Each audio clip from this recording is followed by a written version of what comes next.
August 19th, 2025.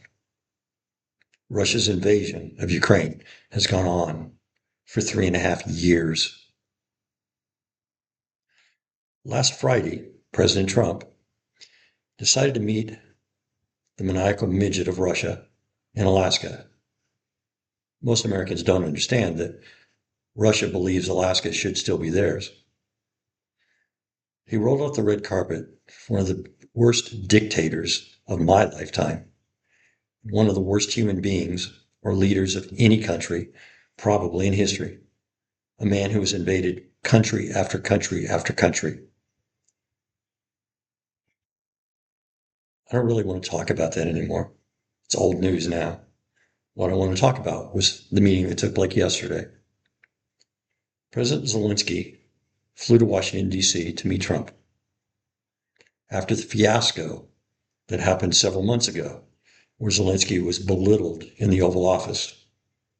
Fortunately, this time J.D. Prance was told to be quiet. The meeting with Trump and Zelensky seemed to go pretty well. Trump presented what Putin wanted, which is what Putin always wants, which is everything. And Zelensky became much more diplomatic and kind of accepted whatever he was told, knowing they will not give in.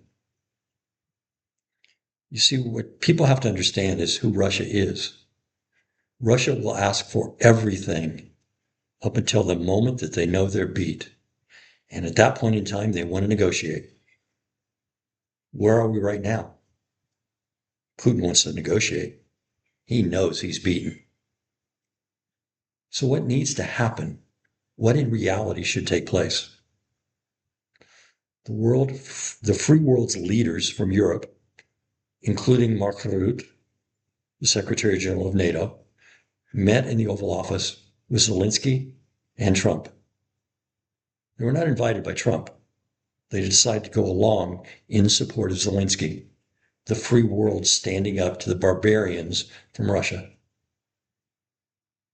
Maybe Trump understands now. Because what's important in this is to know that Ukraine does not want Russian territory. The Ukrainian people want nothing from Russia other than to be left alone. What has been proposed by Russia and presented by Trump, actually, is insane. It would be as though someone breaks into your house, rapes your wife and children, you begin to defeat them, and they say, okay, I'll stop now, and you give them everything that they stole. Russia must be punished. Russia is a pariah to the entire world. They should be isolated from the entire world until they become a civilized country, which they are not. The West and the free world showed yesterday that we can stand united. But the United States needs to once again be a leader of the free world, not stand behind, not pretend, not to hold anyone hostage, but to understand that Ukrainians are fighting for freedom. They did not cause this. NATO did not cause this. This is Russian aggression. This is Russia and Muscovy being what it's always been, barbarians from the East. They must be defeated or know that they will be defeated. There can be no more, we will support Ukraine for as long as it takes. It must be, we will support Ukraine until Russia is defeated and out of all of Ukraine.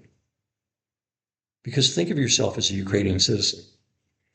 You have families, you have homes, you have relatives that live in the occupied territories. In those territories, Russians every single day are raping and killing people. Every day. And people want you to give your relatives and your homes to that country that will continue that for decades to come? No. Human beings don't do that to each other. And the sooner we recognize what really is happening, the sooner this ends. Russia needs to be put in its place. My opinion, every Russian visa in the world should be canceled. Any Russian in the West should be sent home. Let them go to Mother Russia they love so much. When that happens, the Russian people will finally start to feel the pain that they've caused to the Ukrainian people. And maybe at that point in time, they change. Until then, Ukrainians suffer for no reason other than the fact they want to be free and left alone and to have better lives for themselves and their children. So let's remember what this is truly about. This is right versus wrong. This is good versus evil. Which side is the United States going to be on? And when are we going to actually stop this? One last saying I heard years ago, Slava Ukraina, and God bless the United States that we used to be and we can be again.